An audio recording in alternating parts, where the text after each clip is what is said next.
Buenos días, bienvenidos mis queridos estudiantes. Reciban un saludo de mi parte, espero se encuentren muy bien, ¿verdad? Pues en sus casitas o donde me estén viendo, escuchando, ¿verdad? Bienvenidos a la clase de esta semana, ¿verdad? Y como pues ustedes tienen en su pantalla, vamos a estar hablando sobre el género narrativo y sus características, ¿verdad?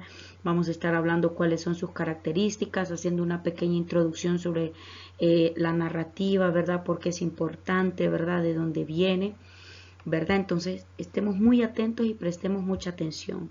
Este es un tema, ¿verdad? Que ya conocemos, un tema en el que vamos a estar pues simplemente despejando nuestras dudas, ¿verdad? Y aprendiendo un poquito más sobre el género narrativo. Para iniciar, chicos, nosotros ya conocemos, ¿verdad?, cuáles son los textos narrativos. Y los textos narrativos son todos aquellos textos que nos narran o nos cuentan algo, ¿verdad? Como lo son los mitos, las leyendas, los cuentos, las fábulas, las crónicas, las parábolas, las novelas, ¿verdad? Todo aquello, ¿verdad? Que nos narra algo, que nos cuenta una historia, ¿verdad?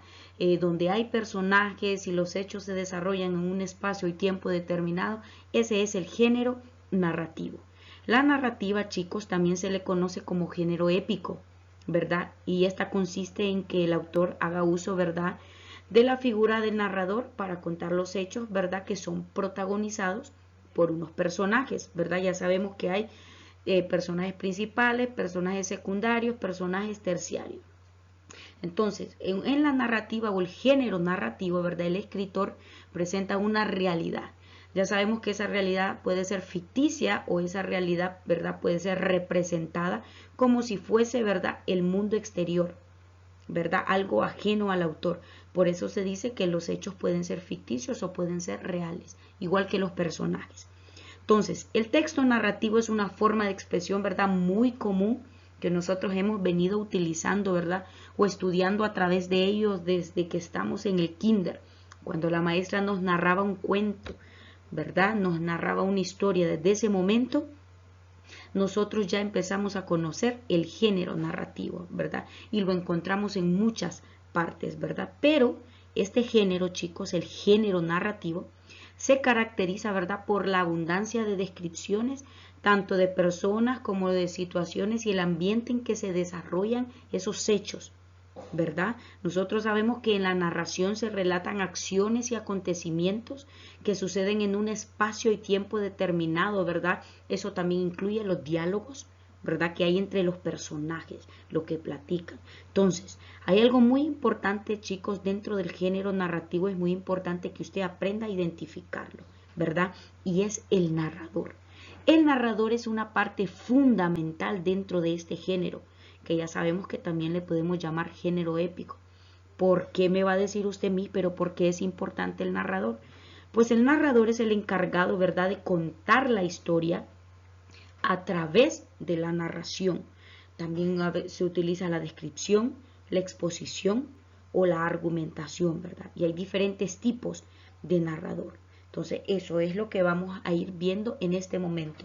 ¿Cuáles son esas características que hace que se convierta en género narrativo? Esas características son las siguientes. Vamos a ver si las recuerda. Temporalidad, unidad temática, transformación, unidad de acción y punto de vista. ¿A qué nos referimos cuando estamos hablando de la temporalidad? La temporalidad, ¿verdad?, se refiere al tiempo y al momento en el que se está desarrollando la acción. Si es a la orilla de un río, ¿verdad?, ese es el momento. Si es en los años 50, ese es el tiempo. Entonces a eso se le conoce como temporalidad. Si el relato nos dice durante la Segunda Guerra Mundial, en los años 50, en el campo de exterminio, qué sé yo, y dicen el nombre, eso es la temporalidad, ¿verdad? Porque está incluyendo la descripción del tiempo y del momento en que se está desarrollando la acción del relato. Esa es la primera característica de un texto narrativo. Número 2, unidad temática. En la unidad temática, ¿verdad?, esta se refiere, la unidad temática, que es esta que estoy señalando, ¿verdad?, es la que se refiere el fondo en el que se desarrolla esa acción. si ese fondo, qué sé yo, es la violencia, ¿verdad? Si ese fondo es la discriminación, si es el abuso, ¿verdad? Si ese fondo puede ser el amor, ¿verdad? El enojo, el terror, ¿verdad? La angustia. Entonces, el tema de fondo en el que se está desarrollando ese texto narrativo o la historia, ¿verdad? Entonces, a eso se le conoce como unidad temática.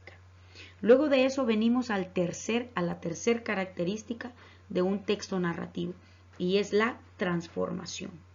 Cuando nos referimos a la transformación, chicos, estamos hablando de los personajes. Ellos suelen transformarse durante todo el proceso de la historia. Usted empieza a leer, ¿verdad?, el texto, y usted ve que inicia siendo una persona violenta, ¿verdad? Una persona que ha habido disfunción familiar con toda su familia, ¿verdad? Que hay maltrato, y usted ve al final que él cambia, que se volvió una buena persona, que recapacitó. Entonces a eso se le llama transformación, tanto emocional, ¿verdad? Social, económica y moralmente. Si el personaje cambia, entonces a eso nosotros le vamos a denominar transformación. Vamos a la siguiente característica, la unidad de acción.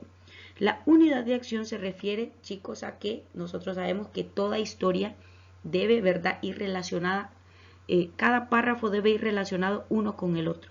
Entonces, a esa dependencia, ¿verdad?, se le conoce como unidad de acción. ¿Por qué? Porque si un párrafo entrelaza con otro, quiere decir que en esa historia hay coherencia. Entonces, a eso nosotros le llamamos unidad de acción, cuando todas las ideas van relacionadas una con la otra. Y por último, la última característica es el punto de vista, que aquí es donde quería llegar. Los personajes, ¿verdad? Hay primera, segunda y tercera persona. Entonces, todo texto narrativo es contado por un narrador, ¿verdad? Y usted va a identificar qué tipo de narrador es dependiendo del punto de vista al que él se esté refiriendo cuando está contando el relato.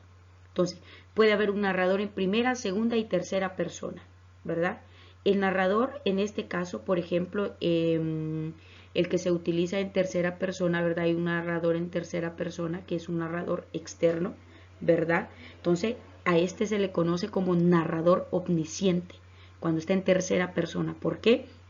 Porque este narrador lo sabe todo y describe la escena, ¿verdad?, desde el exterior, por lo que el autor está empleando, ¿verdad?, una tercera persona. Entonces, a ese narrador en tercera persona se le conoce como narrador omnisciente. Luego está el narrador interno, ¿verdad?, que es cuando él mismo nos cuenta la historia, ¿verdad? Entonces, cuando él mismo está contando la historia, entonces a este narrador lo conocemos como narrador testigo u observador, que narra aquellas partes de la historia que él ha presenciado, ¿verdad?, pero que no ha conocido. Entonces, no es como que lo sabe todo, no lo sabe todo, pero sí lo cuenta todo, ¿verdad? Aunque él no es testigo de todo. Entonces, ese es narrador interno. Y está el narrador, ¿verdad?, testigo, que es el narrador que está dentro de la acción, ¿verdad? Entonces, va a depender del punto de vista, ¿verdad? El narrador en primera persona es el que narra, ¿verdad? Es el protagonista, y el narrador testigo es el que está, ¿verdad?, dentro de la historia, pero no es el protagonista, ¿verdad? Entonces, hay que aprender a identificar desde el punto de vista, ¿verdad?, del narrador que cuenta la historia. Y hay otro narrador, ¿verdad?, que está en forma epistolar, así se le llama dentro del género narrativo. Este narrador, ¿verdad?, cuenta la historia o narra la historia de manera muy especial, ¿verdad?, ya que la historia es contada a través de cartas, ¿verdad?, cartas entre dos personas. Entonces, por eso se le llama epistolar, porque se narra de manera diferente. Entonces, si nosotros nos damos cuenta, chicos, el género narrativo, ¿verdad?, se caracteriza por esto, ¿verdad? Se caracteriza por la abundancia, ¿verdad?, las abundantes descripciones, ¿verdad?, tanto de los personajes como de las situaciones y el ambiente, ¿verdad?, en que se está desarrollando la historia. Entonces, el género narrativo, ¿verdad?, también se puede utilizar dentro del género narrativo como un subgénero, ¿verdad?, dentro de la literatura, es la novela, ¿verdad?, que la novela es algo más extenso, más compleja la narración, ¿verdad?, un poquito, algunas veces más difícil de entender porque tiene un vocabulario, ¿verdad?, mucho más un poquito más elevado, ¿verdad? Entonces, dentro de la, por ejemplo, dentro de la novela, lo que predomina es la narración, ¿verdad? Y la descripción y el diálogo sobre todo, ¿verdad? ¿Por qué? Porque en la novela usted va a encontrar diferentes tipos de personajes que son sumergidos, ¿verdad? En todas las tramas que tiene lugar esa novela, ya sea en épocas, ¿verdad? En espacios o en tiempos muy diversos, en años atrás, ¿verdad? Entonces, por eso la novela es un poquito más compleja, ¿verdad? Y dentro de la novela encontramos muchos tipos de novelas, ¿verdad? Caballerescas, pero eso es otro tema. Entonces, lo que yo quiero darles a entender, chicos, es que dentro de la narrativa, ¿verdad? No es algo que solo se queda, en este caso solo vimos características, pero en la narrativa hay muchos textos que usted puede escoger, ¿verdad? Epopeyas, ¿verdad? La novela, ¿verdad? Entonces va a encontrar muchas cosas. Pero nos vamos a quedar hasta este punto, ¿verdad? Cualquier duda o pregunta que usted tenga, nos veremos en nuestra clase en vivo.